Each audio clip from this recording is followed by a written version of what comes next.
वैसे तो आप लोगों को खबर मिली गई होगी कि कल मध्य प्रदेश सरकार ने घोषणा कर दी है वैकेंसीज़ के बारे में।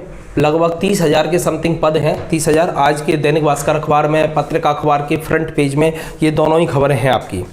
Anshul good morning, Rahul good morning, Ranjan good morning, Suraj, Dolly, थोड़ा सा तैयारी पर आप फोकस अच्छी तरह से करें। ऑफलाइन अभी नहीं खुलेगी, आप लोगों को मालूम है कल कोरोना से रेल राज्य मंत्री जी का भी निधन हो गया है और ग्वालियर में भी कल 2 लोगों का निधन हुआ है। मुरैना के भी एक शख्स का निधन हो गया है ग्वालियर में। तो लगातार मौतों के आंकड़े जो है वो बढ़ते चले जा रहे हैं। घर पर ही रहें और अच्छी तरह से तैयारी करें। लगभग 15,000 के समथिंग जो वैकेंसी बता रहे हैं वो संविदा की बता रहे हैं, संविदा टीचर की, सॉरी। और इसके अलावा आपकी जेल पुलिस, MP पुलिस और पटवारी, महिला सुपरवाइज़र, एग्रीकल्चर में बहुत सारी वैकेंसीज हैं। उन सब वैकेंसी को निकालने के लिए कल कैबिनेट में निर्णय हो चुका है। आपकी आचार संहिता लगने से पहले ये वैकेंसी संभवतः आ जाएंगी आपकी। और राजस्थान में, इसके अलावा छत्तीसगढ़ है और इसके अलावा आपका उत्तर प्रदेश है, यहाँ पर भी बहुत सारी वैकेंसीज आ रही हैं। और इन सब की तैयारी कॉमन होती है, कोई अंतर नहीं होता है। थोड़ा सा राज्य के बारे में पूछ लिया जाता है तो उस राज्य की तैयारी अपन अलग से बैच बना करके चालू करेंगे। हाँ, ऐप की हिस्ट्री में परसों शाम वाली वीडियो इसलिए अपलोड नहीं हो पा रही है, उसे हम बाद में करेंगे अपलोड। थोड़ा सा उसमें टेक्निकल प्रॉब्लम आ रहा है। कोई व्यक्ति है जो हमें लगातार परेशान कर रहा है, कोचिंग से ही संबंधित है वो या बाहर का है, समझ में नहीं आ रहा है, तो वो कुछ ना कुछ गड़बड़ कर देता है टेक्निकल चीज़ में ले जा करके, हैक करने की कोशिश कर रहा है वो। तो इस वजह से थोड़ी सी दिक्कत आ रही है। तो एक आध दिन में उसको दोबारा से वीडियो बना करके फिर अपलोड कर दूंगा मैं उसको। और यदि वो अपलोड नहीं होगा तो फिर उसे एक क्लास में आप लोगों की दोबारा से ले लूँगा एक्स्ट्रा टाइम में। ये सूरज, आप जो कह रहे हैं ना 12th क्लास की कोचिंग खुल रही हैं, एक्चुअल में सबसे बड़ी समस्या यही है कि अपन लोग जब पढ़ते हैं ना उसका अर्थ अपने अपने हिसाब से निकालते हैं। कोई भी चीज़ होती है अपने अपने हिसाब से अर्थ निकालते हैं। भारत सरकार की पहले तो एक दिमाग में कॉन्सेप्ट एकदम क्लियर रखना, अपन कंपटीशन की तैयारी कर रहे हैं इसलिए GS भी आपकी अच्छी होनी चाहिए कि कोविड का जो मामला है ये पूरा का पूरा मामला भारत सरकार के नियंत्रण में है। राज्य सरकार के हाथ यहाँ पर बंधे हुए हैं। लॉकडाउन होगा या नहीं होगा, क्या चीज़ खुलेगी क्या नहीं खुलेगी, ये सब निर्धारित कौन करेगा? केवल केंद्र सरकार करेगी। और केंद्र सरकार ने जो नोटिफिकेशन जारी किया है उसमें उन्होंने कहा है कि 9 से 12 तक के जो बच्चे हैं वो अपने माता पिता से परमिशन लेकर के स्कूल में केवल डाउट पूछने के लिए आएंगे। डाउट का मतलब होता है, जैसे मैं आप लोगों को अब यहाँ पर पढ़ा रहा हूँ ऑनलाइन क्लास में, ये कोई चीज़ आपकी समझ में नहीं आ रही है तब आप आकर के मेरे से डाउट पूछ सकते हैं कि ये सर समझ में नहीं आ रहा, तो वो 10 या 15 मिनट के लिए रहेगा और उसमें डाउट क्लियर करके आप अपने घर वापस चले जाएं। तो ये है वो 9 से 12। आगे चल करके केंद्र सरकार यदि नोटिफिकेशन जारी कर देती है कि हाँ आपके ओपन किए जाते हैं तब वो अलग बात है। लेकिन अभी उन्होंने स्कूल कॉलेज ओपन नहीं किए हैं, सिर्फ उन्होंने एक लाइन बोली है और वो लाइन किसकी बोली है? डाउट क्लियर वाली। अब उसे अपन अपने अपने हिसाब से व्याख्या करना चालू कर देती हैं। तो ये थोड़ा सा ध्यान रखिएगा। अभी नोटिफिकेशन नहीं आया। कल कैबिनेट ने प्रस्ताव पास कर दिया, 1-2 दिन में आपका ये नोटिफिकेशन आ जाना चाहिए। कैबिनेट ये प्रस्ताव पास कर चुकी है। ये आचार संहिता कब लगेगी क्या कब नहीं लगेगी, ये केवल केंद्र सरकार में बैठे हुए निर्वाचन आयोग को पता होता है, इसके अलावा किसी को पता नहीं होता। ये थोड़ा ध्यान रखिएगा। और जब भी आचार संहिता लगाई जाती है तो राज्य में जो प्रधानमंत्री है और राज्य में जो CM है और केंद्र में प्रधानमंत्री है, यदि एक ही दल के होते हैं तो उनको विश्वास में ले लिया जाता है। उनसे कह दिया जाता है कि आप अपने कामों को जल्दी से जल्दी निपटा लीजिएगा, उसके बाद हम आचार संहिता लगाएंगे। तो जो आपको उड़ी उड़ी खबरें आती है कि 28 को लगेगी, 27 को लगेगी या कल लगेगी, परसों लगेगी, ये सिर्फ अफवाहें होती हैं। एकाएक लगेगी, आपको पता भी नहीं चलेगा। ठीक है, अब आप बिल्कुल टेंशन मत लेना, घर पर ही रह करके आप अच्छी तरह से पढ़ाई करें। आप लोगों को मालूम है, मैंने अभी बोला है, आज आप अखबार उठा करके भी देख लीजिएगा। उस अखबार में साफ लिखा है केंद्र सरकार के राज्य मंत्री, रेलवे के राज्य मंत्री, उनका कल कोरोना की वजह से एम्स में निधन हो चुका है। कल ग्वालियर में भी 2 लोगों की मृत्यु हुई है, अपने इलाके में तो लगातार बढ़ रहे हैं। तो इसलिए आप इस डाउट पे बिल्कुल मत रहो, आप तो अपने घर बैठ करके अच्छी तरह से तैयारी करें। और हमने फीस स्ट्रक्चर तैयार कर लिया है, बहुत सारे लोग लगातार पूछते रहते हैं, तो मैं बता देता हूँ। इसके बाद अपन ऑब्जेक्टिव सॉल्व करेंगे। ये हमारा फीस स्ट्रक्चर है, ये 3000 रुपये फीस थी आपकी, सॉरी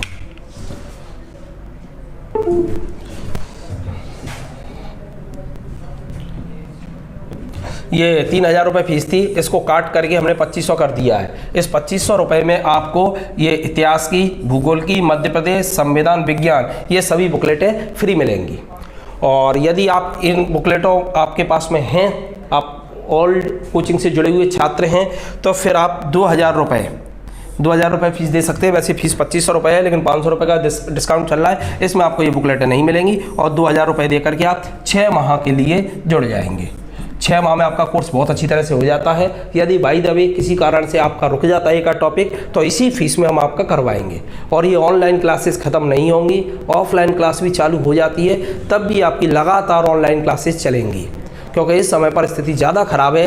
इंग्लैंड में और आपके इजराइल में दोबारा से लॉकडाउन की बात चालू हो गई है, क्योंकि वहाँ स्कूल कॉलेज वगैरह खोले थे, तो मरीजों की संख्या एकाएक और अचानक बहुत ज़्यादा बढ़ गई है। तो ये थोड़ा सा ध्यान रखें आप लोग। तो ये 6 माह तक के लिए पैकेज है। आपका SSC का कैलेंडर है, ये भी जारी हो चुका है आपके एग्ज़ाम का। तो आप लोग बैठ करके अब हाथ पे हाथ ना रखें, ईमानदारी से तैयारी चालू करें। और इधर अपने मध्य प्रदेश की जो वैकेंसीज वगैरह हैं, उनकी भी एग्ज़ाम होने वाली हैं। सभी वैकेंसी की तैयारी, SI लेवल, PSC लेवल, इन सब की GS की तैयारी में आप लोगों को अच्छी तरह से यहीं से आपको करवा दूंगा। और आपको फ़ायदा भी है। ऑफलाइन में आओगे, बीमार हो गए तो समस्या है, या किसी कारण से किसी को बीमारी हो गई, 14 दिन के लिए कोचिंग बंद हो गई, तो 14 दिन तक अपन क्या करेंगे। इससे अच्छा है कि घर बैठ करके आप स्टडी करें। और मैं एक एक चित्र वगैरह सबको लेकर के आपको कराऊंगा, तो वहाँ से आपके डाउट क्लियर होते रहेंगे। और कोई चीज़ समझ में नहीं आती है तो आप मेरे को फ़ोन कर लीजिएगा, फ़ोन पे मैं क्लियर कर दूंगा, या व्हाट्सअप कर दीजिएगा। और मेरा जो व्हाट्सअप नंबर है वह है 93 29 81 61 60। ये मेरा नंबर है। मोबाइल नंबर भी यही मेरा है, व्हाट्सअप नंबर भी है। तो कोई डाउट होता है तो आप मेरे से पूछ सकते हो। अब अपन चालू कर रहे हैं ये टॉपिक आज के लिए, ऑब्जेक्टिव सॉल्व कर रहे हैं। और 10 बजे से जो आपकी क्लासेस है वो MBGK की है, जो ऐप पर रहेगी। ऐप पर हमने हिस्ट्री वगैरह डाल दी हैं। इसके अलावा आपकी एक चीज़ और ध्यान रखिएगा आप लोग, शाम को 7 बजे से साइंस की क्लास है, वो भी आपकी ऐप पर है। 1-2 क्लास और लॉन्च करने वाला हूँ मैं करंट वगैरह की, क्योंकि करंट का माहौल बहुत ज़्यादा है। तो करंट की क्लासेस भी हम कुछ समय में लॉन्च कर देंगे आपको। तो आज प्रश्न सॉल्व कर रहे हैं अपन। अच्छा, नंबर गलत हो गया था, चलिए मैं नंबर थोड़ा सा मिस्टेक हो गया, मैं दोबारा नंबर नोट करा देता हूँ आपको। 93 29 81 61 60, ये है मेरा नंबर। ये मेरा नंबर है 93 29 81 61 60। फ़ोन कर लीजिएगा। हाँ, ऐप पर वीडियो डल गई हैं अमन, ऐप पर वीडियो डल गई हैं। और ये कैसे खुलेगी ये तो मेरे को जानकारी नहीं है, तो वो सर हैं वो आपको बता देंगे। आप फ़ोन कर लीजिएगा, वो पूरी जानकारी दे देंगे आपको। 30,000 वैकेंसी के बारे में बोला है, बिल्कुल सही है। जब भी लगेगी वो अपना टॉपिक नहीं है। आचार संहिता कब लगेगी, आपका टॉपिक है केवल पढ़ाई करना। आप तो पढ़ाई पर कंसंट्रेट कीजिएगा, क्योंकि अपन पढ़ेंगे, जॉब आएगी तो एग्ज़ाम अपन निकाल लेंगे। और वरना यदि अपने पढ़ाई नहीं की होगी, जॉब आएगी और निकल जाएगी। तो इसलिए पढ़ाई पर कंसंट्रेट करें। चलिए, आज का एक प्रश्न पहला है एलिसा परीक्षण। बहुत इंपॉर्टेंट क्वेश्चन है आपका, एलिसा परीक्षण किया जाता है। तो ये एलिसा एक टेस्ट होता है। ये एलिसा टेस्ट किसके लिए है, एड्स पहचानने के लिए, या क्षय रोग का मतलब होता है यहाँ पर TB की पहचान के लिए, मधुमेह यानी डायबिटीज़ की पहचान के लिए, या टाइफाइड की पहचान के लिए। बताइए ज़रा जल्दी से जल्दी। बिल्कुल सही है, बिल्कुल सही है। एलिसा परीक्षण किया जाता है एड्स की पहचान के लिए। तो जो एलिसा टेस्ट होता है वो किसकी पहचान के लिए है, आपका एड्स के लिए। एड्स के बारे में तो अपन पढ़ ही चुके हैं, है ना, एड्स अपन पढ़ चुके हैं। तो एड्स की पहचान के लिए आंसर आपका बिल्कुल सही है। अगला प्रश्न है, ये एलिसा टेस्ट इस तरीके से किया जाता है। इसकी विस्तृत व्याख्या अपन साइंस की क्लास में पढ़ाऊंगा मैं आप लोगों को, ठीक है ना। अगला प्रश्न है, जापानी इंसेफेलाइटिस का कारक क्या होता है। ये प्रश्न अपन ने कल भी सॉल्व किया था, कल भी आया था ये, कल भी ये प्रश्न आया था। जापानी इंसेफेलाइटिस का कारक क्या है। जापानी इंसेफेलाइटिस एक बीमारी है। इस बीमारी को कौन फैलाता है, कौन फैलाता है। जीवाणु के द्वारा होती है ये बीमारी, या विषाणु माने वायरस, जीवाणु यानी बैक्टीरिया, या परजीवी प्रोटोजोआ द्वारा, या फफूंद यानी फंगस के द्वारा। बताइएगा ज़रा किसके द्वारा होती है? जापानी इंसेफेलाइटिस जो बीमारी है वो किसके द्वारा होती है? जल्दी से जल्दी जवाब दीजिएगा। बिल्कुल सही है, वायरस। ये किसके द्वारा होती है? वायरस यानी विषाणु के द्वारा होने वाली बीमारी है ये। और एक मच्छर है वो इसे फैलाने का काम करता है। तो मच्छर तो वाहक होता है, वाहक माने कैरियर, ले जाने का काम कर रहा है। और ये बीमारी कौन सी है? वायरस के द्वारा होने वाली बीमारी है। अगला प्रश्न, निम्नलिखित राज्यों में कौन मई जून 2018 में निपाह वायरस बीमारी के प्रकोप के कारण चर्चा में था? तो कौन सा राज्य है जिसमें निपाह वायरस बीमारी फैली थी? कौन सी बीमारी फैली है? निपाह वायरस से बीमारी फैली थी। किस राज्य में फैली है ये बीमारी निपाह वायरस से? निपाह वायरस से कौन सी बीमारी फैली है बताइए जरा, बहुत इंपॉर्टेंट है ये आपका। बताइए जरा, निपाह वायरस से केरल। अंशुल आंसर बिहार नहीं है, बिहार में नहीं हुई थी। ये अमन का बिल्कुल सही जवाब है, केरल। ये निपाह वायरस से जो बीमारी हुई थी ये केरल से चालू हुई थी। डॉली बिल्कुल सही जवाब है, पिंकी बिल्कुल सही जवाब है, ललिता बिल्कुल सही जवाब है ये आपका, ठीक है ना। ये कहाँ से फैली थी आपकी? केरल से फैली थी आपकी ये बीमारी। और ये केरल से ये बीमारी जो आई थी ना, ये चमगादड़ के द्वारा फैली थी। चमगादड़, ये वायरस जो होता है आपका निपाह जो वायरस है ये चमगादड़ में पाया जाता है।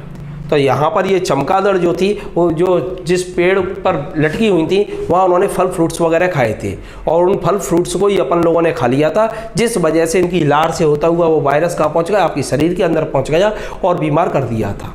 बहुत परेशानी हुई थी उस समय पर वो कंट्रोल कर लिया गया था।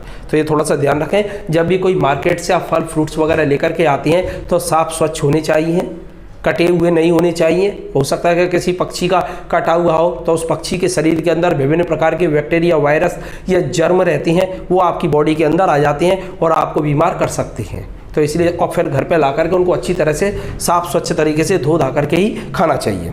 अगला प्रश्न है आपका, जापानी इंसेफेलाइटिस का कारक इंसेफेलाइटिस विषाणु है जो सुअरों को मानव रिहायशी क्षेत्र से दूर रखना किसके उन्मूलन में सहायक होता है? जरा जवाब दीजिएगा।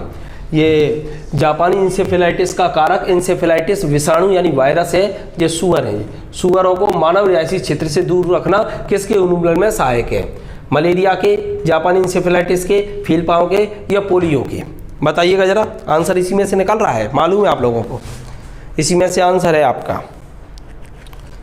आंसर दिया हुआ है, जापानी इंसेफेलाइटिस का कारक इंसेफेलाइटिस वायरस है, सुअरों को मानव रिहायशी क्षेत्र से दूर रखना किसके उन्मूलन में सहायक है? तो यानी सुअरों के द्वारा कौन सी बीमारी हो सकती है? तो जापानी इंसेफेलाइटिस। ये मैं पहले भी करा चुका हूँ आप लोगों को, ठीक है ना। तो ये सुअरों के द्वारा ही फैलती है ये बीमारी, पक्षियों के द्वारा भी फैलती है, जंगली जो पक्षी होती हैं, ये मैंने डायग्राम आपको पहले भी दिखाया था आपका। ये मच्छर काटती है, मच्छर पक्षी को संक्रमित कर सकता है, संक्रमित पक्षी से नया मच्छर संक्रमित हो सकता है और वो जब किसी अन्य इंसान को काटता है तो ये बीमारी हो जाएगी।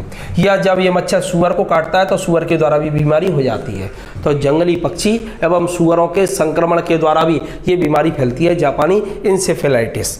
अब यदि आपको इलाके वाइज पूछ लिया जाए ये किस इलाके में ये प्रकोप होता है इसका, तो ध्यान रखना गोरखपुर वाला जो बेल्ट है, जैसे अपन नेपाल की तराई कह सकते हैं, नीचे वाला जो बेल्ट है उस इलाके में ये बीमारी सबसे ज़्यादा होती है, ठीक है। अगला प्रश्न है,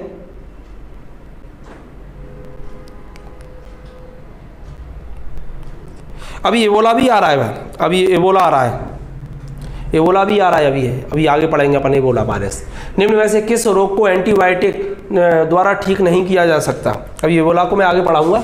एबोला अफ्रीका के में फैलाता है, ये भी वायरस जनित रोग है आपका एबोला, और एबोला का नामकरण एक नदी के नाम पर हुआ था। अभी आगे करेंगे अपन इसको, ठीक है। निम्नलिखित में से किस रोग को एंटीबायोटिक्स द्वारा ठीक नहीं किया जा सकता?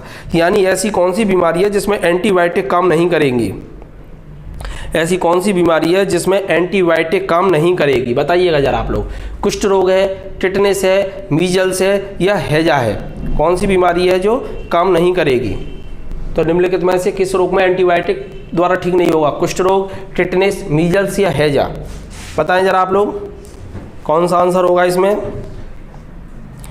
कौन सा आंसर होगा? कुष्ठ है, टिटनेस है, मीजल्स है या हैजा है?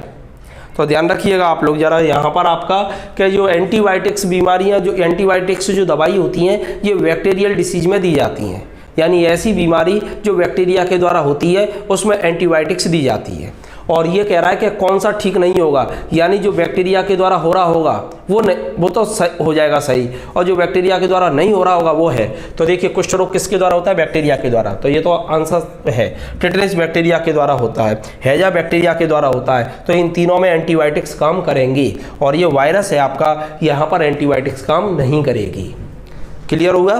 तो यहाँ आंसर कौन सा होगा? मीजल्स। यानी यहाँ पर आपका आंसर वो होगा जो बैक्टीरिया के द्वारा न हो, यानी फफूंद के द्वारा जो बीमारी हो रही है, जो वायरस के द्वारा जो बीमारी हो रही है, उन बीमारियों में आपकी एंटीबायोटिक्स दवाइयाँ काम नहीं करती हैं। तो ये ध्यान रखिएगा, एंटीबायोटिक्स दवाइयाँ केवल किस में काम करती हैं? आपकी सिर्फ बैक्टीरियल डिसीज में, यानी बैक्टीरिया के द्वारा होने वाली बीमारी में। चलिए मैं आप लोगों को एक ट्रिक बता देता हूँ, जिससे आपको बैक्टीरिया के द्वारा होने वाली सभी बीमारियाँ आपको याद हो जाएंगी एक साथ में। नोट कर लीजिएगा इस ट्रिक को आप लोग। इस ट्रिक से आपको बैक्टीरिया में होने वाली बीमारियाँ सब याद हो जाएंगी। आप एक कल्पना करें, यहाँ पर एक इमेज बनाया, कल्पना करें कि एक मैच हो रहा है ट्रिपल टी का। ये ट्रिपल टी है, यानी 3 टी हैं, इनका एक मैच हो रहा है। तो एक क्रॉस का निशान लगा दिया है मैंने मैच के लिए। ये एक्स नहीं है, ध्यान रखना, गुणा का निशान है। और एक कंपनी करा रही है, उस कंपनी का नाम है LG। ठीक है ना? ट्रिपल टी का मैच किसके साथ हो रहा है? LG के साथ में, LG कंपनी करवा रही है। और जब ये मैच होगा तो सीधी सी बात है, अपन लोग इसमें से बहुत सारे लोगों को बुलाएंगे यहाँ पर। तो अपन ने यहाँ पर क्या किया था, ये मैच जब आयोजन हो रहा था तो यहाँ पर अपन लोगों ने कई लोगों को आमंत्रित किया था, जिसमें से अपन ने एक तो DP लगवाई थी लाइट के लिए, क्योंकि लाइट का कोई भरोसा नहीं है, तो DP लगवा दी थी आपकी, एक तो DP की व्यवस्था की थी। इसके अलावा अपन ने DSP को बुलाया, DSP को बुलाया। इसके अलावा अपन ने CJ साहब को बुलाया था, CJ साहब, इनको भी बुला लिया था, CJ साहब को, है ना। और ये पूरा आयोजक करता कौन था? मैं हूं ना। दोबारा से देख लीजिएगा, बैक्टीरिया के द्वारा होने वाली बीमारियों में क्या ये ट्रिपल टी थी आपकी। ये LG कंपनी ने एक मैच करवाया, इसमें अपन ने मैच में CJ साहब को बुलाया। CJ का मतलब यहाँ पर सिविल जज मान लीजिएगा, सिविल जज। तो सिविल जज को बुलाया अपन ने यहाँ पर। और इसके बाद में जब सिविल जज को बुलाएंगे तो समस्या बहुत सारी आती हैं, लाइट वगैरह का कोई भरोसा नहीं है, इसलिए अपन ने DP की व्यवस्था करवा दी। साथ में भीड़ भाड़ को कंट्रोल करने के लिए अपन ने DSP को बुला लिया। और इसके बाद में पूरा का आयोजक करता कौन था? मैं हूं ना। तो मैं हूं ना का मतलब हो जाएगा MN। अब इनको अपन ओपन कर रहे हैं, जिससे बैक्टीरियल वाली बीमारियां आपको क्लियर हो जाए। यहाँ टी का मतलब है टिटनेस। यहाँ टी का मतलब क्या है? टिटनेस। ये बैक्टीरिया के द्वारा होती है टिटनेस। ये टी का मतलब क्या है? टाइफाइड। ठीक है, टाइफाइड है। ये टी का मतलब क्या है? TB, यानी ट्यूबरकुलोसिस। TB जैसे अपन ट्यूबरकुलोसिस, तपेदिक या क्षय रोग के नाम से जानते हैं। तो 3 टी हो गई, टिटनेस, टाइफाइड और TB। Tetanus, typhoid, TB। अब L का मतलब है लेप्रोसी। L का मतलब क्या है? लेप्रोसी, यानी कुष्ठ रोग, सफेद दाग वाला। G का मतलब है गोनेरिया, ये यौन डिसीज होती है आपकी, गोनेरिया। C का मतलब है कोलेरा, जिसे अपन हैजा के नाम से जानते हैं। और J को छोड़ दो, J का कोई मतलब नहीं है यहाँ पर, ठीक है ना, यहाँ छोड़ रहे हैं इसको। D का मतलब है यहाँ पर डिप्थीरिया। P का मतलब है परट्यूसिस, ठीक है। यहाँ D का मतलब है डिसेंट्री। S का मतलब है सिफिलिस। और P का मतलब है प्लेग। और M का मतलब है यहाँ पर मेनिंजाइटिस। और N का मतलब है निमोनिया। वैसे निमोनिया की जो स्पेलिंग है P से चालू होती है, साइलेंट रहता है, लेकिन अपन जनरल याद कर रहे हैं तो N से निमोनिया याद रह जाएगा, P लिखेंगे तो हो सकता है अपन कंफ्यूज हो जाए, तो इसलिए N का मतलब क्या हो जाएगा? निमोनिया। सिर्फ याद कर रहे हैं इस वजह से। तो देखिए जरा यहाँ पर ट्रिपल टी का मैच हुआ तो टिटनेस, टाइफाइड और TB। LG का मतलब, L का मतलब लेप्रोसी, G का मतलब गोनेरिया। CJ को बुलाया, C का मतलब कॉलेरा, G अपन ने वैसे ही है। वैसे जॉइंटिस हो जाता है, लेकिन जॉइंटिस वायरस के द्वारा भी होता है, बैक्टीरिया के द्वारा भी होता है, और ये खुद के डिसऑर्डर के द्वारा भी होता है। तो इसलिए यहाँ पर ये थोड़ा विवादास्पद है, इसलिए जॉइंटिस को अपन यहाँ छोड़ रहे हैं। यहाँ पर D का मतलब यहाँ डिप्थीरिया है, और P का मतलब यहाँ परट्यूसिस है। D का मतलब डिसेंट्री है, S का मतलब सिफिलिस है, और P का मतलब प्लेग, जिसे अपन ब्लैक डेथ, काली मौत कहते हैं। M का मतलब मेनिंजाइटिस है। यही एकमात्र ऐसी बीमारी है मेनिंजाइटिस आपकी जो बैक्टीरिया के द्वारा, वायरस के द्वारा और फफूंद के द्वारा, जिसे फंगस कहते हैं, तीनों के द्वारा फैलती है। वह N का मतलब निमोनिया है आपका। तो ये सब बीमारियां बैक्टीरिया के द्वारा होती हैं आपकी। तो ये बीमारियों के लिए आपको किसकी ज़रूरत होगी? एंटीबायोटिक्स दवाओं की। इसके अलावा जो बीमारियाँ होंगी वो वायरस के द्वारा होंगी और उस पर आपको एंटीबायोटिक्स की आवश्यकता नहीं होगी। तो ये ट्रिक थोड़ा नोट कर लीजिएगा आप लोग, आपको आसानी से याद हो जाएंगी। ये बैक्टीरिया के द्वारा होने वाली बीमारी, इसमें क्या क्या प्रभावित होता है, किस तरीके की होती हैं, देखने में कैसी होती है, इन्फेक्शन कैसे होता है, तो वो मैं आपको साइंस की जो क्लासेस चलेगी मेरी उसमें मैं डिटेल में आप लोगों को बताऊँगा। सिफिलिस और ये अनुराग क्या है जे सिफिलिस और पर्ट्यूसिस का मतलब पर्ट्यूसिस काली खांसी होती है आपकी, और जो सिफिलिस होती है ना ये यौन बीमारी है आपकी, यौन बीमारी, यौन डिसीज है। इसमें से दो बीमारी यौन डिसीज है, एक तो गोनेरिया है और एक सिफिलिस है। और पर्ट्यूसिस काली खांसी है, जिसे कुकर खांसी या कुत्ता खांसी के नाम से अपन जानते हैं। तो इसमें आंसर क्या होगा? मीजल्स।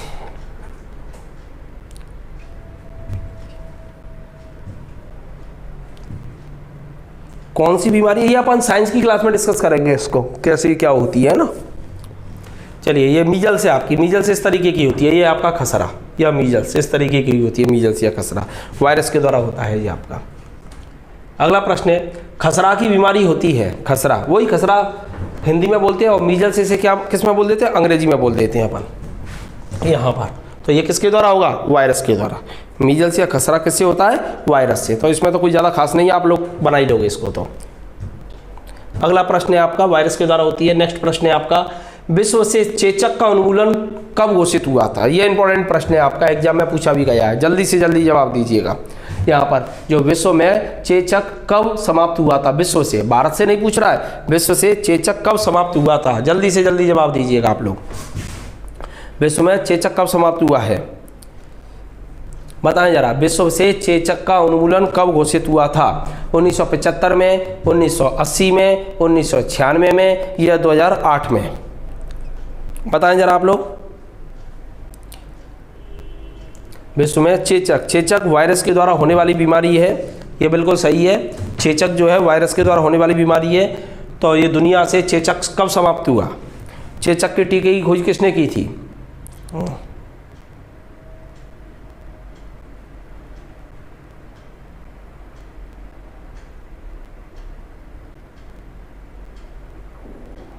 ये अमन, मेरे जो नोट्स हैं ना वो सफिशिएंट हैं, और इसके अलावा जो टॉपिक होगा वो मैं आप लोगों को साइंस की क्लास में नोट करवा दूंगा। जो इंपॉर्टेंट है, जो मैंने नोट्स में नहीं है, वो चीज़ें मैं आपको नोट करवाऊंगा, बोलता जाऊंगा कि इस चीज़ को आप नोट कर लीजिएगा, ये मेरे नोट्स में नहीं है लेकिन ये इंपॉर्टेंट है, ठीक है ना। तो इसलिए आपको कोई दिक्कत नहीं आएगी उसमें। संजय, बिल्कुल सही जवाब है आपका। ये 1980 में है और ये एडवर्ड जेनर, बिल्कुल सही है। क्या विश्व में चेचक का टीका खोजा था? एडवर्ड जेनर ने। और ये गाय से बनाया था, गाय से, काऊ गाय से बनाया था ये आपका एडवर्ड जेनर ने। और ये समाप्त हुआ है आपका 1980। आंसर आपका 1980 है, इसमें आंसर क्या होगा? 1980। तो दुनिया से चेचक कब समाप्त हुआ है? 1980 में समाप्त हुआ है। एडवर्ड जेनर ने इसका वैक्सीनेशन किया था, और ये वैक्सीन किससे तैयार किया था? गाय से। ये इस तरीके का होता है आपका ये चेचक। और चेचक सबसे पुरानी बीमारी है, इसके प्रमाण मिस्र से मिले हैं। मिस्र में जो पिरामिड थे उनसे भी इसके प्रमाण मिले हैं, ठीक है। अगला प्रश्न है, इम्यूनोलॉजी का जनक कौन है? इम्यूनोलॉजी यानी फादर ऑफ इम्यूनोलॉजी के रूप में किसे जानते हैं? बताइएगा जरा जल्दी से जल्दी आप लोग। फादर ऑफ इम्यूनोलॉजी के रूप में किसे जानते हैं? रॉबर्ट कोच है, या लुईस पाश्चर हैं, या एडवर्ड जेनर हैं, या लैंड स्टीनर हैं? जवाब दीजिएगा आप लोग, जवाब दें जरा जल्दी से जल्दी आप लोग, बताइए। इम्यूनोलॉजी का जनक कौन है? इम्यूनोलॉजी का जनक, इम्यूनोलॉजी का जनक बिल्कुल सही है, एडवर्ड जेनर। ये भरत, लुई पाश्चर नहीं है आपका। लुई पाश्चर ने तो केवल आपका पाश्चरीकरण की खोज की थी, जीवात्पत्ति के सिद्धांत के बारे में बात करी है इन्होंने। और इसके अलावा इन्होंने एक वैक्सीन खोजी थी, वो थी रेबीज की। रेबीज यानी कुत्ता काटता है, उसके लिए। ये इम्यूनोलॉजी का जनक माना जाता है एडवर्ड जेनर को। किसको माना जाता है? Edward Jenner. ये वही एडवर्ड जेनर हैं जिन्होंने आपके चेचक के टीके का उन्मूलन किया था। आप देख सकते हो इनको, ये आपके एडवर्ड जेनर, ये है आपके एडवर्ड जेनर है। इन्होंने चेचक का टीका खोजा था, और ये एडवर्ड जेनर ने जो चेचक का टीका खोजा था वो किससे बनाया था? गाय से। आप लोग ये काम किया करो, जो चीज़ आपको नहीं पता हो ना तो उस चीज़ को आप थोड़ा सा नोट कर लिया करो हिंट में, जैसे एडवर्ड जेनर डाल दिया, चेचक डाल दिया, गाय डाल दी, तो इससे आपको हिंट बनी रहेगी। तो इस तरीके से छोटे छोटे स्लो आपके नोट्स बन जाएंगे जो एग्जाम में रिवाइज करने में कामयाब होंगे, क्योंकि जो व्यक्ति जितनी जल्दी जल्दी रिवाइज कर लेता है बस वही आप इस एग्जाम को क्रैक कर सकता है। तो इसलिए आप छोटे छोटे नोट्स जरूर बनाएं, फ्लो चार्ट में बनाएं तो ज़्यादा बेहतर होगा। ये रानीखेत बीमारी संबंधित है, अगला प्रश्न है, बहुत अच्छा प्रश्न है। रानीखेत बीमारी संबंधित है मुर्गियों से, गायों से, बकरियों से या घोड़ों से? बताइए ज़रा जल्दी से आप लोग। रानीखेत जो बीमारी है वो किससे संबंधित है आपकी? मुर्गी, गाय, बकरी या घोड़ों से? बताएं, रानीखेत बीमारी किससे संबंधित है? मुर्गी, गाय, बकरी या घोड़ों से? बिल्कुल सही है, मुर्गी से। रानीखेत एक बीमारी है जो मुर्गियों से होती है आपकी। ये भी बीमारी वायरस के द्वारा होती है। यदि आपसे पूछ लिया जाए रानीखेत बीमारी का कारक कौन है तो ये वायरस है। अब देखिए कैसे शॉर्ट में नोट बनेगा, तो इसको आप ऐसे लिख सकते हैं, ये लिख दिया आपने रानीखेत, ठीक है ना। शॉर्ट नोट बता का तरीका बता रहा हूँ। ये किस में होती है? मुर्गी। मुर्गी के अलावा अन्य पक्षियों में भी हो जाएगी, तो ये पक्षी हो जाएगा प्लस में लगा के। रानीखेत मुर्गी में किससे होती है? तो ये वायरस, तो ये आपने वायरस लिख दिया यहाँ पर। इसके अलावा रानीखेत और क्या है? इसके अलावा रानीखेत और क्या है? रानीखेत जो बीमारी है वो मुर्गियों में होती है, बात सही है, वायरस के द्वारा होती है, सही है। इसके अलावा रानीखेत उत्तराखंड का एक जगह है, हिल स्टेशन है, उत्तराखंड। तो उत्तराखंड का जो हिल स्टेशन है आपका, घूमने वाला स्थान है, पहाड़ी इलाका है, और पहली बार वायरस ने यहाँ की मुर्गियों को नष्ट किया था, मार दिया था। इस कारण से इस बीमारी का नाम पड़ गया था रानीखेत। तो ये बीमारी सबसे पहले कहाँ पर निकली थी? रानीखेत नाम के एक हिल स्टेशन में आई थी, इसलिए इसका नाम रानीखेत पड़ गया था। ये वायरस के द्वारा होने वाली बीमारी है। तो इस तरीके से आप छोटे छोटे शॉर्ट नोट बना लीजिएगा तो दिक्कत नहीं होगी आप लोगों को।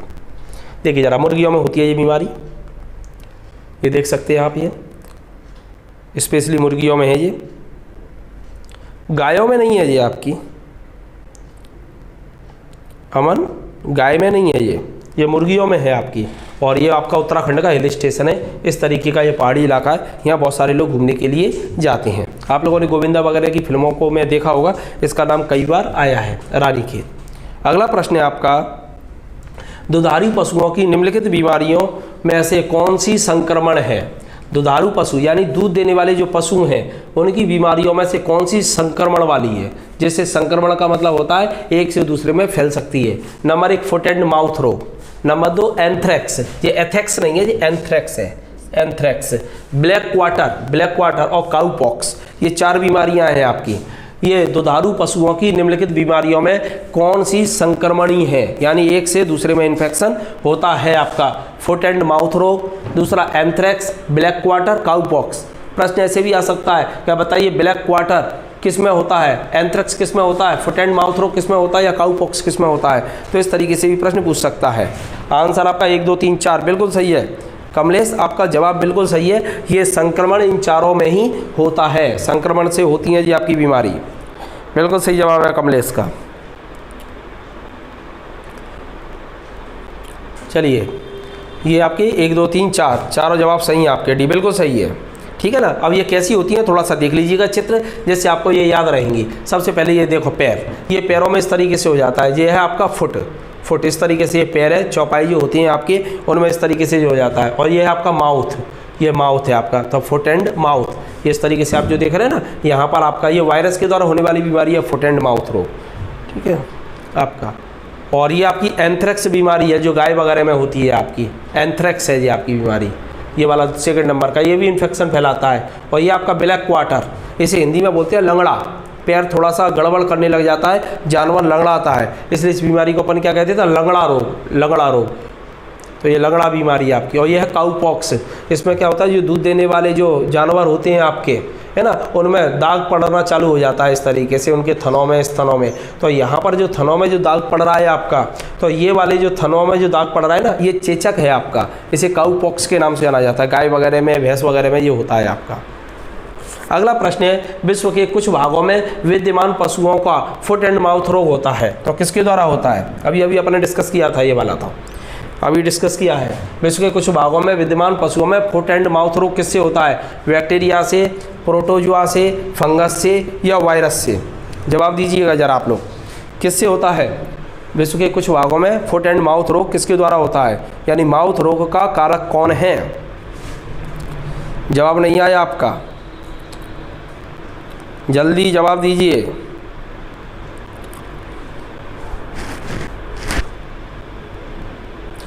सही है बिल्कुल, वायरस बिल्कुल सही है संजय। सूरज बिल्कुल सही है आपका जवाब, ठीक है ना। ये किसके द्वारा होता है? वायरस के द्वारा। तो फुट एंड माउथ रोग वायरस के द्वारा होने वाली बीमारी है। सभी लोगों का जवाब सही है, बिल्कुल सही जवाब है ये। अगला है फुट एंड माउथ रोग निम्नलिखित में से प्रमुखता किसमें होता है? किसमें होता है? मवेशी और भेड़ में, मवेशी और सूअर में, भेड़ और बकरियों में, इन सभी में। बताइए जरा, इस प्रश्न का जवाब भी दीजिए। ये सब एग्जाम में आए हुए क्वेश्चन हैं, कहीं ना कहीं ये क्वेश्चन एग्जाम में आए हैं, और यदि आप इनमें से किसी को भी गलत करते हैं तो बहुत दिक्कत होगी आपको एग्जाम हॉल में। ये गलत नहीं होने चाहिए, क्योंकि ये रिपीट बहुत होते हैं आपके। ये प्रश्न कई तरीके से कई बार पूछे जाते हैं। तो ये फुट एंड माउथ रोग प्रमुखता किन में पाया जाता है? मवेशी और भेड़ में, मवेशी सूअर में, भेड़ बकरियों में और सभी में। तो ये ध्यान रखिएगा, आंसर होगा इसमें डी, यानी सभी में। संजय ये सभी में होता है, ये मवेशी में भी होता है, भेड़ में भी होता है, सूअर में भी होता है, बकरियों में भी होता है। तो ये आंसर सभी है आपका, ठीक है, सभी आंसर है इसमें, सब में होता है ये बीमारी आपकी। अगला प्रश्न है आपका, वर्ष 2011 को पशुओं में होने वाली किस बीमारी के लिए चिन्हित किया गया है? 2011 में कौन सी बीमारी हुई थी आपकी? पशुओं में कौन सी बीमारी हुई थी 2011 में? खुरपका मुंह का रोग, या रिंडरपेस्ट, या रेबीज, या काउपॉक्स? बताइएगा 2011 में कौन सी बीमारी हुई थी आपकी? 2011 में कौन सी बीमारी हुई थी पशुओं में? ये खुरपका का मुंह का रोग, रिंडरपेस्ट रोग, रेबीज और काउपॉक्स, चार हैं आपके।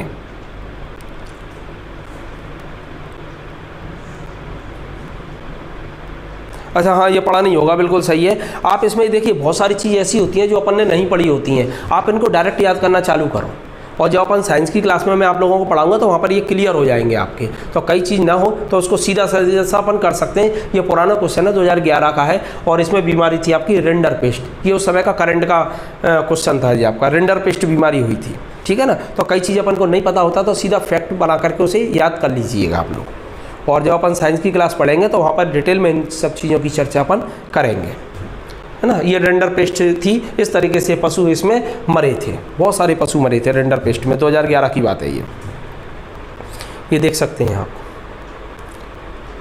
अगली है, निम्नलिखित में से कौन सा बर्ड फ्लू वायरस है? ये भी एग्जाम में कई बार पूछा गया है, एक दो बार नहीं आया, लगभग ये 10 या 12 बार रिपीट हुआ है ये क्वेश्चन आपका। हर एग्जाम में पूछा जाता है ये वाला, जैसे इसका प्रकोप होता है वैसे ही पूछ लिया जाता है, और यहाँ से कन्फ्यूजन बहुत होता है, इसलिए और ज़्यादा इंपॉर्टेंट है ये आपका। तो कौन सा बर्ड फ्लू वायरस है? यानी एक वायरस है जिससे पक्षियों में फ्लू होता है आपका, और वो है आपका N5H1 या NH5 या HN5 या H5N1। अब देखिए जरा, N5H1 है और ये H5N1 है। अब इन दोनों में से ही है कोई, अब दोनों में से ही है, एक में 5 है और एक में N में 5 है, एक में H में 5 है। बताइए जरा कौन सा है आपका, कौन सा है? ये बहुत कन्फ्यूज करता है ये एग्जाम में, और सबसे ज़्यादा पूछा जाता है, कई बार रिपीट हुआ है ये क्वेश्चन आपका।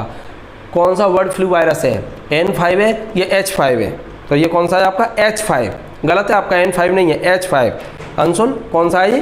H5N1, H5N1। ये आपका बर्ड फ्लू वायरस है जो पक्षियों को, मुर्गियों में, और जब ये बीमारी फैलती है वैसे ही अपन पक्षी, मुर्गी वगैरह जो होती है ना, इनको मार देती हैं, क्योंकि यदि इनको नहीं मारेंगे तो ये बीमारी सभी पक्षियों में फैल जाएगी और एक इस पृथ्वी से पक्षी विलुप्त हो जाएंगे, इसलिए इनको मार दिया जाता है। ये ध्यान रखना। H5N1। निम्नलिखित में से किस जोड़े का मिलान सही नहीं है? एक जोड़ा है जिसका मिलान सही नहीं है, जैसे इबोला वायरस, चेचक, गलत है, यही गलत है। जीव सांख्यिकी पहचान, उंगली छापन तथा आइरिस स्कैन, बिल्कुल सही है ये। क्लोनिंग, आनुवांशिक प्रतिकृति, एक से दूसरी बना लेना। DNA फिंगरप्रिंट, पैतृक या अपराधी की पहचान करना। तो ये आंसर तीनों सही हैं आपके। एबोला वायरस चेचक जैसा होता है, ये आपका क्या है? गलत है। तो आंसर होगा यहाँ पर एबोला वायरस चेचक, ठीक है। मैंने जल्दी सॉल्व करवा दिया ये, क्योंकि वो थोड़ा टाइम हो रहा है इसलिए। ये एबोला वायरस कैसे होता है इसके बारे में अभी अपन बात कर रहे थे ना, चर्चा करेंगे। ये एबोला वायरस जो है ना, अफ्रीका के देशों में फैला है आपका। अफ्रीका के, पश्चिमी अफ्रीका के कुछ 3 देश हैं, उन देशों में ये बीमारी फैली थी आपकी एबोला वायरस की बीमारी। और सबसे बड़ी खासियत यह है कि इसमें बेचैनी वगैरह होती है, 10 या 11 दिन बाद इसमें मृत्यु हो जाती है, यानी डेथ हो जाती है। और एबोला वायरस के लिए कोई भी अभी तक वैक्सीन वगैरह नहीं खोजी गई है, और एबोला वायरस के लिए जो दवाइयाँ बनाई गई थी और वो एबोला वायरस पर कारगर नहीं हुई, उन दवाइयों का प्रयोग अपन अब कोविड वायरस पर कर रही है। देखिए प्रयोग चल रहे हैं बस केवल, इसी वजह से तो ये बीमारी घातक हो जाती हैं। तो ये एबोला वायरस की दवाइयाँ किस में दी जा रही हैं? कोविड में। ये आपका ये है जीव सांख्यिकी पहचान उंगली छापन विधि। इस तरीके से आपकी इसमें आँखों को आइरिस जो होता है उसका फ़ोटो लिया जाता है, स्कैन किया जाता है आपका। इसी तरीके से उंगलियों की छाप ली जाती है आपकी। तो ये आपकी जीव सांख्यिकी पहचान बायोमेट्रिक होता है, उंगली छापन और आइरिस स्कैन। ये है आपका क्लोनिंग। क्लोनिंग ये डॉली है आपकी। इसमें क्या होता है, आपकी बॉडी से एक कोशिका निकाली जाए, उस कोशिका को डेवलप किया जाए और फिर एक उसमें जीव में प्रतिस्थापित कर दिया जाए, उससे हूबहू जो आपकी जैसा व्यक्ति है वैसे ही तैयार हो जाए, तो उसी को कहा जाता है क्लोनिंग। तो इसी तरीके से एक भेड़ है, भेड़ से एक कोशिका निकाली, उसको क्रॉस कराया, क्रॉस कराने के बाद में एक मादा भेड़ में उसको इंजेक्ट कर दिया गया। इंजेक्ट करने के बाद में जिस बच्चे का जन्म हुआ वो क्लोनिंग टेक्नोलॉजी के द्वारा हुआ, और इसी को अपन कहते हैं डॉली। तो डॉली कौन है आपकी? तो इयान विल्मोट द्वारा बनाई गई क्लोनिंग तकनीक से पहली भेड़। ठीक है। और डीएनए फिंगरप्रिंट विधि तो आप जानते ही हैं, ये इस तरीके से ब्लड वगैरह होता है, इस ब्लड में आपका डीएनए होता है, इस डीएनए के द्वारा अपराधी को पकड़ लिया जाता है, इस डीएनए के द्वारा ही आपका उसको भी पकड़ लिया जाता है, किसको? जो पैतृकता का निर्धारण करना होता है। पैतृकता का निर्धारण का मतलब होता है वंश निर्धारण में यदि गड़बड़ हो रही है, जैसे आप हॉस्पिटल में गए और आपके बच्चे को गुम कर दिया जाता है और दूसरा बच्चा आपको ला करके दे दिया जाए, तो आप कैसे निर्धारित करोगे ये हमारा ही बच्चा है? तो उसके डीएनए से अपने डीएनए को टेस्ट करवाइएगा। डीएनए का टेस्ट मिल रहा है तो वो बच्चा आपका है, डीएनए का टेस्ट नहीं मिल रहा है तो वो बच्चा आपका नहीं है। ठीक है ना। अच्छा, एक प्रश्न और है यहाँ से, यदि यहाँ पर ये ब्लड डला हुआ है आपका, तो क्या डीएनए टेस्ट हो सकता है? बताइए ज़रा जल्दी से, आप जवाब दें। आपका जो ब्लड है उस ब्लड के द्वारा क्या डीएनए टेस्ट हो सकता है? अपराधी का पता लगा सकते हैं अपन डीएनए टेस्ट के द्वारा। यदि ब्लड है आपका, या कोई त्वचा का एक बाल रह गया आपका, या स्किन रह गई, तो पता लगाया जा सकता है। बिल्कुल सही है ना। आपका बाल रह जाए, त्वचा का वो कुछ भी, आपकी बॉडी का कुछ भी थोड़ा सा छोटा पार्ट रह जाए, पता लगा सकते हैं। अच्छा, आरबीसी यदि मिलती है यहाँ पर, ये आरबीसी है आपकी, आरबीसी, ये आरबीसी है, ये आरबीसी यदि आपको मिल जाए तो क्या इससे अपराधी का पता लगा सकते हैं, या डीएनए टेस्ट किया जा सकता है आरबीसी के द्वारा? ज़रा इस चीज़ का जवाब और दीजिए आप मेरे को। यदि आपकी आरबीसी वहाँ पर गिर गई हैं, आपकी ब्लड में से डब्ल्यूबीसी नहीं गिरी, ब्लड प्लेट्स नहीं गिरी, केवल आरबीसी गिरी हैं, तो क्या आप उसका पता लगा सकते हैं ब्लड टेस्ट उसका, या अपराधी का, क्या किसने अपराध किया है, या डीएनए टेस्ट किया जा सकता है? ध्यान रखना, ये आप लोगों ने जो जवाब दिया है इसमें से केवल एक भरत का जवाब सही है, बाद बाकी गलत है आपका। ध्यान रखना, आरबीसी यदि आपकी गिरती है तो उससे डीएनए टेस्ट नहीं होगा। लग रहा होगा बड़ा आश्चर्यजनक जवाब। हाँ, ये अंशुल का जवाब सही है, डीएनए टेस्ट नहीं होगा आरबीसी के द्वारा। क्यों नहीं होगा आरबीसी के द्वारा? क्योंकि आरबीसी के अंदर केंद्रक या न्यूक्लियस नहीं पाया जाता। केंद्रक या न्यूक्लियस जो होता है वो आरबीसी के अंदर नहीं होता, और न्यूक्लियस के अंदर ही पाया जाता है आपका क्या चीज़? डीएनए। तो जब न्यूक्लियस ही नहीं है तो डीएनए भी नहीं होगा, और जब डीएनए नहीं होगा तो फिर आरबीसी से आप पहचान नहीं कर सकते। फिर ब्लड से कैसे करते हैं? तो ब्लड में डब्ल्यूबीसी पाया जाता है, और डब्ल्यूबीसी के अंदर नाभिक पाया जाता है। तो ब्लड के अंदर जो डब्ल्यूबीसी है उससे डीएनए फिंगरप्रिंट विधि का पता लगाया जाता है, न कि आरबीसी से। यदि खाली आरबीसी के बारे में आपसे पूछता है तो जवाब होगा डीएनए टेक्नोलॉजी का इस्तेमाल यहाँ पर नहीं होगा। क्लियर हो गया होगा? ठीक है, बस आज के लिए इतना ही है। बाद बाकी का अपन देखेंगे, बाद बाकी का देखेंगे अपन कल। कुछ छुट्टियाँ और हैं, उन्हें लेकर के मैं कल आऊँगा आप लोगों के पास में। किसी प्रकार की कोई समस्या हो तो मेरे को फ़ोन करके आप पूछ सकते हैं। एप्लीकेशन पर मेरी क्लासेस चालू हो चुकी हैं, आप जल्दी से जल्दी रजिस्ट्रेशन कर लीजिएगा। फीस 2500 रुपये रखी है अभी, जिसमें आपको नोट्स भी मिलेंगे 5 बुकलेट के रूप में, और यदि आपको नोट्स नहीं लेने हैं तब आपकी फ़ीस रहेगी केवल 2000 रुपये। आप लोग यहाँ पर जुड़ सकते हैं लगभग 6 या 7 महीने के लिए। अभी आप कोचिंग ओपन होने का इंतज़ार ना करें, क्योंकि वैक्सीनेशन का कोई पता नहीं है, बीमारी लगातार फैल रही है। घर में रह कर के आप पढ़ाई करें, क्योंकि बहुत सारी वैकेंसीज आपकी इंतज़ार कर रही हैं। यदि आप पढ़ाई नहीं करेंगे तो दिक्कत होगी। गोल्डन कलेक्शन मिल जाएगी, हाँ कोचिंग पर रखी हुई है, यदि आप आ जाएं आपको गोल्डन कलेक्शन मिल जाएगी। गोल्डन कलेक्शन मैंने एक व्यापम के लिए एक किताब तैयार की है, इसमें अभी तक व्यापम के और MPPSC के जितने भी क्वेश्चन आए हैं उनको मैंने 1 लाइन फैक्ट में लिखा है, जिससे आप जल्दी से जल्दी उसे रिवाइज कर सकें, क्योंकि जितनी जल्दी आप रिवाइज करेंगे उतना रिजल्ट आपको बेहतर मिलेगा। 4 कोटियाँ सॉल्व करते हैं तो उसमें वक्त खराब होता है, या सीधा याद करें, आपको सीधा सीधा प्रश्न वहाँ मिलेगा, और लगभग 70 से 80% इस किताब में से रिपीट होता है। तो जिन लोगों को गोल्डन कलेक्शन यदि किताब चाहिए तो वो वहाँ पर आकर के कोचिंग से ले जा सकते हैं। हाँ, MP की OT की बुक मैं तैयार कर रहा हूँ, लेकिन मेरी जो मध्य प्रदेश टुडे है उसमें मैंने 1 लाइन फैक्ट में मध्य प्रदेश के जितने भी क्वेश्चन है उन सबको लिख दिया है जो व्यापम में आए हैं, वो मैंने सब MP टुडे में लिखा है। मेरी जो किताब MP टुडे है उसमें लिखा है। अभी राहुल कोई कोचिंग ओपन नहीं हो रही है, अभी ऐसी कोई खबर नहीं है कि जिससे कोचिंग ओपन हो सके। अभी तो कल जो मीटिंग हुई है उस मीटिंग में तो ये लग रहा है कि दोबारा से लॉकडाउन ना हो जाए। आपको मालूम होगा रायपुर छत्तीसगढ़ में दोबारा लॉकडाउन लगा दिया गया है 8 दिन के लिए, और कई राज्य मांग कर रहे हैं। अपने मुरैना में तो इसलिए नहीं लगेगा क्योंकि चुनाव आ गए हैं, तो ये चुनावों की वजह से थोड़ी दिक्कत है। आप लोग सुबह 7-8 बजे से लेकर के 12 बजे तक कभी भी कोचिंग पर आकर के ले जा सकते हैं, और शाम को आप आ सकते हैं 6 बजे से लेकर के 8 बजे तक। 8 सवा 8 बजे तक आप आ जाइएगा तो आपको मिल जाएगी। और मेरे से यदि आपको मुलाकात करनी है पर्सनली तो फिर सुबह आप 8 से 9 के बीच में आए, या फिर 11 से 12 के बीच में आए, या शाम को 6 से 7 के बीच में आए, क्योंकि और टाइम पर मेरी लाइव क्लास चलती है तो हो सकता है फिर मैं आप लोगों से बात ना कर पाऊँ। इस बुक का प्राइस 150 रुपये है, 150 रुपये की है ये किताब आपकी, काफ़ी मोटी किताब है और 150 रुपये की है ये किताब। ठीक है, आज के लिए इतना ही है। नेक्स्ट मुलाकात अपनी कल होगी नई OTओं के साथ में। Thank you very much.